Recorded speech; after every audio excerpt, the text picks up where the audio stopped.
Covetousness was once a private sorrow. Today, a global index automates it. Look upon the glowing grid. It is not a network of connection, but a machine of infinite comparison. We have constructed a digital panopticon where every window is a storefront, and every storefront is a curated exhibition of simulated happiness. We stand in the dark of our concrete rooms, looking through the glass at the lives of strangers, measuring our internal mess against their polished exterior. This is the new architecture of envy, no longer a quiet, shameful poison in the heart of a neighbor, but a systemic engine of capture designed to ensure you remain perpetually dissatisfied with the weight of your own existence. In the old times, envy was bounded by the concrete limits of the neighborhood. You envied the man who owned the field next to yours. You envied the merchant who carried a slightly finer coat to the market. The comparison was horizontal, localized, and real. It was tempered by the heavy constraints of mutual presence. You knew the man's flaws, his family's griefs, and the physical decay of his land. You could not easily mistake his life for a heaven. Today, the screen has detached envy from geography and from truth. It presents you with a global parade of hyperreal phantoms, stripped of their gravity, edited for maximum allure, and presented as the standard against which you must judge your worth. This is the first deception of the digital matrix, the illusion of the accessible heaven. You are told that the lives on the screen are possible for you. You are told that with the right edit, the right filter, the right code, or the right transaction, you too can step into the light of the glass palace. But this is the lie of the marketplace. The network does not want you to achieve peace. It wants you to chase the shadow. It knows that envy is the ultimate driver of consumption. A man who is content with his room, his tools, and his silence is a dead node in the economic grid. He does not buy the subscription. He does not click the sponsor's link. He does not scroll for hours looking for a patch to cover the hollowness of his days. The algorithm must make you look horizontally, ensuring you are constantly measuring what you lack, translating your peace into anxiety and your attention into their revenue. We have allowed our gaze, the most sacred window of the soul, to be directed by machines toward the lives of others, leaving our own fields untilled and our own sanctuaries covered in dust. Let us inspect the architecture of the digital self. Every user of the network is invited to become the curator of their own myth. We are instructed by the very design of the platforms to turn our lives into content. We do not simply live our days, we document them. We do not experience the meal, the journey, the labor, or the quiet moment of affection. We frame it, filter it, and offer it to the public square in search of metrics. We build an avatar, a glowing digital skin made of our finest moments, our cleanest angles, and our simulated joy. And by doing so, we set a snare for the souls of others. This is the double tragedy of the curated life. To build the avatar, you must first hollow out the reality. You must treat your actual heavy existence as raw material to be mined, processed, and packaged for the global market. You must ignore the genuine, messy suffering of your room to ensure the picture on the screen looks clean. You spend your energy maintaining the lie of your perfect days, trapped in a prison of constant self-surveillance, terrified that a single unedited detail will reveal your humanity to the crowd. You have become the guard of your own cage. Meanwhile, those who look upon your avatar are poisoned by it. They see the clean room, the smiling face, the illusion of effortless leisure. They do not see the anxiety that preceded the capture, the loneliness that followed it, or the debt that paid for the background. They only see the light. They compare their raw, heavy, unedited lives with all their delays, their failures, and their quiet griefs to your polished projection. They feel the sting of inadequacy. They ask why their concrete is so cold, why their labor is so tedious, and why their silence is so heavy, while your simulated world looks so warm. We have turned our society into a silent war of ghosts. We hurl our curated avatars at one another, hoping to invite the envy of strangers to validate our own empty days, while secretly dying of the envy we feel for the very ghosts we compete against. At the summit of this digital coliseum sit the merchants of envy, the influencers, the celebrities, the digital icons whose entire value is based on the generation of covetousness. They are the modern gods of code. They travel from one luxury resort to another, posing against turquoise water and concrete villas, wearing clothes they did not pay for, eating food they do not taste, and smiling with teeth that have been optimized by algorithms. They claim to offer inspiration. They tell the crowd that their lives are a testament to what can be achieved through focus, belief, and alignment with the spirit of the age. But they are the most hollowed out entities in the network. Their luxury is a corporate transaction. Their freedom is a highly regulated performance. They cannot step out of the frame without losing their contract. They cannot show the decay of their bodies, the emptiness of their relationships, or the quiet dread that settles over them when the camera goes dark. If they show the truth, the database drops them. The audience turns its eyes to the next, slightly younger, slightly brighter phantom. They are the slaves of a global audience that demands they remain perfect, happy, and envied at any cost. Yet the crowd stands at the gates of their digital palaces, begging for crumbs. We watch their feeds like beggars staring through the window of a feast.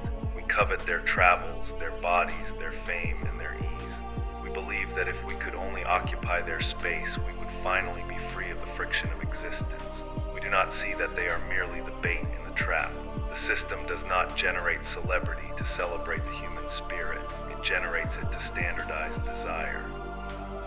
It gives the population a single, uniform image of the good life, so that every individual, regardless of their local culture, their history, or their character, will chase the same products, buy the same brands, and serve the same global masters.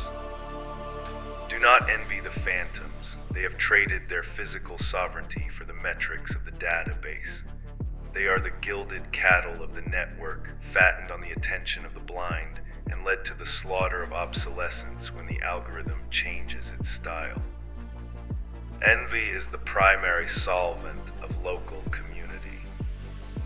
In his ancient mimetic theory, the philosopher René Girard warned that human beings do not desire things because of their intrinsic value. We desire them because we see others desiring them. We do not look at the object, we look at the model.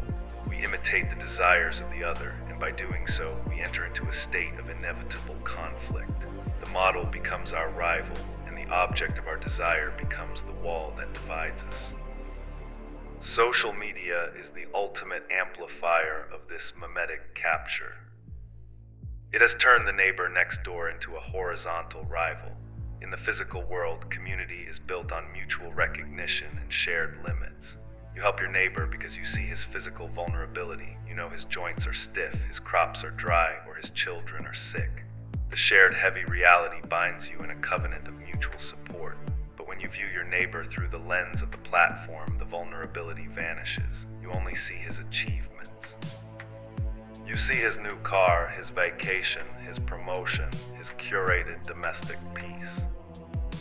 The neighbor is no longer a human being to be helped. He is a competitor to be surpassed. This is the rot of the neighborhood. The silent war of envy does not speak in screams, it speaks in isolation. We retreat into our dark concrete cells, locking our doors, refusing to speak to the people who live 10 yards from us, while we spend our nights scrolling through the feeds of strangers. We look at our neighbors with suspicion, wondering if they have more, if their avatars are brighter, if their metrics are higher. We celebrate their failures in silence, practicing that dark digital schadenfreude that rejoices when the rival's avatar is cracked, and we grow anxious when they succeed. We have traded the warm, heavy bread of physical community for the cold, sour stones of digital rivalry. We have allowed the screen to turn our neighbors into enemies and our enemies into phantoms, leaving us completely isolated in a desert of our own envy. We are terrified of the unrecorded life. This is the root of the modern disease, the fear of obscurity. We have been taught by the design of the platforms that to be invisible is to be non-existent. If a day is not documented, did it happen? If a labor is not displayed, did it have value? If a relationship is not posted, is it real? We live under the weight of a constant digital pressure to turn our existence into a public record, to register our presence in the database, and to receive the validation of the scroll. We have invented a life because we are ashamed of the one we have. We look at the plain, heavy, gray concrete of our reality and we find it insufficient. We find the slow pace of physical growth to be too tedious. We find the silence of our rooms to be too empty. And so we invent. We invent a lifestyle. We invent a style. We invent a set of values. We invent a narrative of progress. We present this simulated self to the world, begging the crowd to believe the lie, because if they believe it, we might be able to forget the coldness of our own floor for a few hours. This is the spectrum of unreality. We are living in a hall of mirrors where every reflection is a caricature and the original body has been lost. Consider the tragedy of the young man who sits in the library looking at the feet of a millionaire. He does not read the book in front of him. He does not master the language, the history, or the craft that might actually build his character. He only stares at the screen, his spirit withered by the contrast between his quiet desk and the simulated luxury of the phantom. He does not see that the library is the true sanctuary, that the book is the true weapon, and that the silence is the only place where his sovereignty can be forged. He surrenders his reality to chase a shadow. We must break the mirrors. We must accept the plainness of the stone. We must learn to stand in the dark of our own selves without needing a screen to tell us that we are real. How do we reclaim our sovereignty from the machine of comparison? We do not reclaim it by trying to build a better avatar. We do not reclaim it by achieving the luxury of the phantoms, nor by winning the competition of the scroll. The only way to win the game of envy is to walk off the board. We must build the sanctuary of obscurity. First, we must reclaim the unrecorded life. Choose to keep your finest moments hidden. When you build a house, do not post the progress. When you love someone, keep their face off the feed. When you achieve a victory, celebrate it in silence with the few who share your physical table. Let there be vast, deep regions of your existence that are completely invisible to the database. The unrecorded life is the only free life because the machine cannot track what you do not display. Second, we must learn to love the friction of the local. Return to the heavy, slow reality of your neighborhood. Talk to the neighbor whose habits annoy you. Help the family member who is sitting in the dark next door. Choose the awkward, slow, physical conversation over the clean digital message. Rebuild your physical body through labor that produces no data. Lift the heavy stones till the hard earth. Walk through the rain without a device to record your steps. These physical frictions are the weights that anchor your soul in reality, preventing it from being swept away by the wind of mimetic desire. Third, we must cultivate the monumental silence. The mascot stands in the dark chapel of the brutalist monastery, his back to the ruins, his hands resting on the cold concrete altar. There are no mirrors here. There are no screens. The only light is the narrow shaft of gray afternoon sun that pierces the volumetric fog, highlighting the raw texture of the stone. He does not look at the horizon. He does not check his metrics. He simply stands still, small but heavy, enduring the silence. He knows that the city is a graveyard of the unlived life, where millions of ghosts spend their days envying the projections of other ghosts. He knows that true power is not found in the light of the glass palace, but in the strength of the shadow. Step out of the arena, step into the shadow of the pillar. Reclaim your silence, reclaim your obscure, unrecorded days, and begin the quiet work of building a character that needs no validation from the crowd. Welcome to the Order. The sanctuary is dark, but the floor is solid. The work awaits.